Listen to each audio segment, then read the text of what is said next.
Hey everyone, मैं श्रुति Kashyap RC tax consultancy से।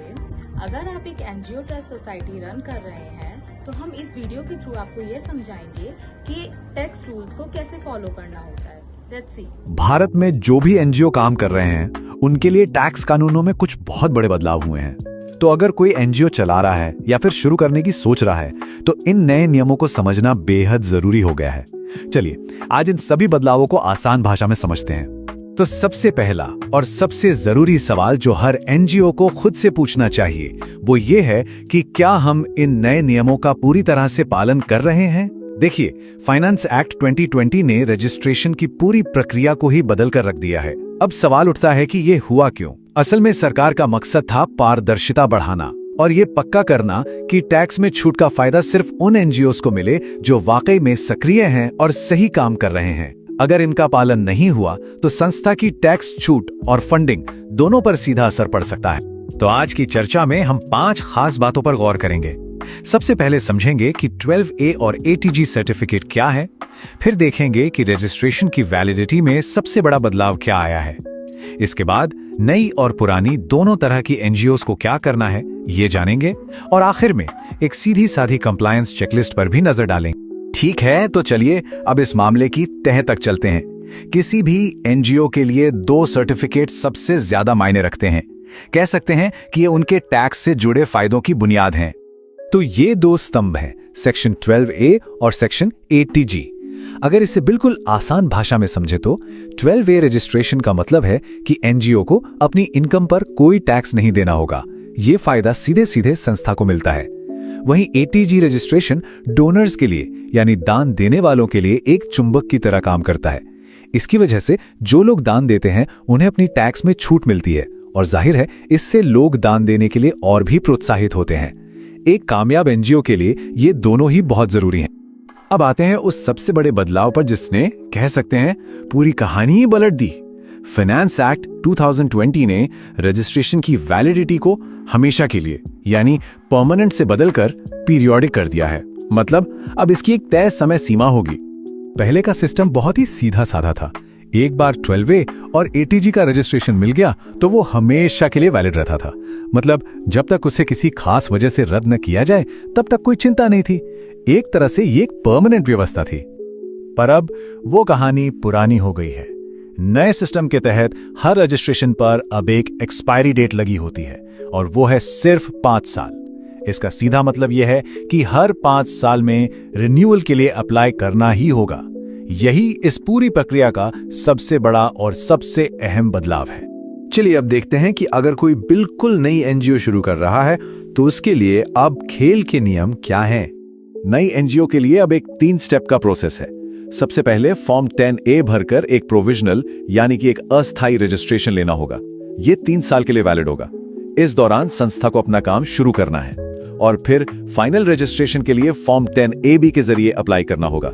इसके बाद जो सर्टिफिकेट मिलेगा वो 5 साल के लिए वैलिड होगा। और हाँ, यहाँ एक बात पर खास ध्यान देना होगा और वो है टाइमिंग। फाइनल रजिस्ट्रेशन के लिए एप्लीकेशन प्रोविजनल पीरियड खत्म होने से 6 महीने पहले या फिर अपना काम शुरू करने के 6 महीने के अंदर, इन दोनों में से जो भी तारीख पहले आए उससे पहले ही फाइल कर देना है। इस डेडलाइन को मिस करना एक बड़ी मुसीबत खड़ी कर सकता है। अब उन संस्थाओं की बात करते हैं जो नए नियम आने से पहले से ही रजिस्टर्ड थीं। उनके लिए भी एक बहुत जरूरी प्रोसेस तय किया गया था। तो जिन भी एनजीओस के पास पहले से परमानेंट रजिस्ट्रेशन था उन्हें अपने सर्टिफिकेट को रीवैलिडेट करवाना था। ये जरूरी था, कोई ऑप्शन नहीं था। इसके लिए उन्हें फॉर्म 10A में अप्लाई करना पड़ा और जब रीवैलिडेशन सक्सेसफुली हो गया तो उन्हें 5 साल की वैलिडिटी वाला एक नया सर्टिफिकेट जारी किया गया। और यहीं से एक नई जिम्मेदारी का दौर शुरू होता है। ये जो 5 साल की वैलिडिटी मिली है ये भी परमानेंट नहीं है। जैसे ही ये अवधि खत्म होने वाली हो उससे कम से कम 6 महीने पहले फॉर्म 10AB का इस्तेमाल करके रिन्यूअल के लिए फिर से अप्लाई करना होगा। तो ये अब एक लगातार चलने वाला प्रोसेस बन गया है, एक तरह का रिन्यूअल साइकिल। ठीक है, तो अब तक जो भी बातें हुई चलिए उसे एक आसान सी चेकलिस्ट में समेट लेते हैं ताकि सारी जरूरी बातें एक ही जगह पर साफ साफ याद रहें। चलिए इस टेबल को थोड़ा और आसान बनाते हैं। अगर कोई नया ट्रस्ट है तो उससे चाहिए फॉर्म 10A। कोई पुराना ट्रस्ट था जिसे रीवैलिडेट करवाना था, उसके लिए भी फॉर्म 10A ही था। और जब भी रिन्यूअल का टाइम आएगा, चाहे वो प्रोविजनल से फाइनल वाला हो या हर 5 साल के बाद वाला, तो फॉर्म 10A भी काम आएगा। सबसे जरूरी बात, डेडलाइन का हमेशा ध्यान रखना है। रजिस्ट्रेशन प्रोसेस के अलावा भी कुछ छोटी छोटी मगर मोटी बातें हैं। पहली, दर्पण आईडी। नीति आयोग के पोर्टल पर यह रजिस्ट्रेशन अब ATG के लिए जरूरी है। दूसरी बात, कैश डोनेशन। याद रहे, 2000 रुपए से ज्यादा का कैश डोनेशन ATG के फायदे के लिए एलिजिबल नहीं है। तीसरी चीज, अप्रूवल के बाद एक 16 डिजिट का यूनिक रजिस्ट्रेशन नंबर यानी URN मिलेगा।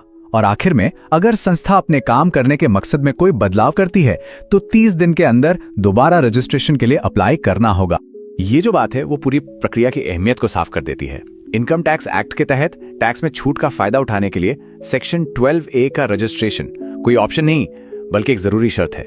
इसके बिना NGO की सारी इनकम टैक्सेबल हो सकती है।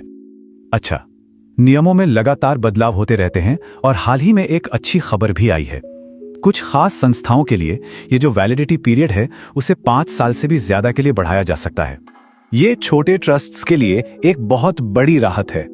नए नियम के मुताबिक अगर किसी NGO की कुल इनकम 5 करोड़ रुपए से कम है तो उसका 12A रजिस्ट्रेशन 5 साल की बजाय सीधे 10 साल के लिए दिया जा सकता है। पर एक बात का ध्यान रखना जरूरी है, ये छूट सिर्फ और सिर्फ सेक्शन 12A के लिए है। ATG रजिस्ट्रेशन की वैलिडिटी अभी भी 5 साल ही रहेगी। तो आखिर में सवाल यही उठता है कि नए नियमों की असली विरासत क्या होगी। एक तरफ ये नियम निश्चित रूप से कागजी कार्रवाई और कंप्लायंस का बोझ बढ़ाते हैं, लेकिन दूसरी तरफ क्या इनका बड़ा मकसद सिस्टम में ज्यादा पारदर्शिता और जवाबदेही लाना है? इसका असली जवाब तो वक्त ही देगा कि ये सिर्फ ज्यादा फॉर्म्स और डेडलाइंस बनकर रह जाएंगे या फिर वाकई में भारत के NGO सेक्टर को और मजबूत करेंगे।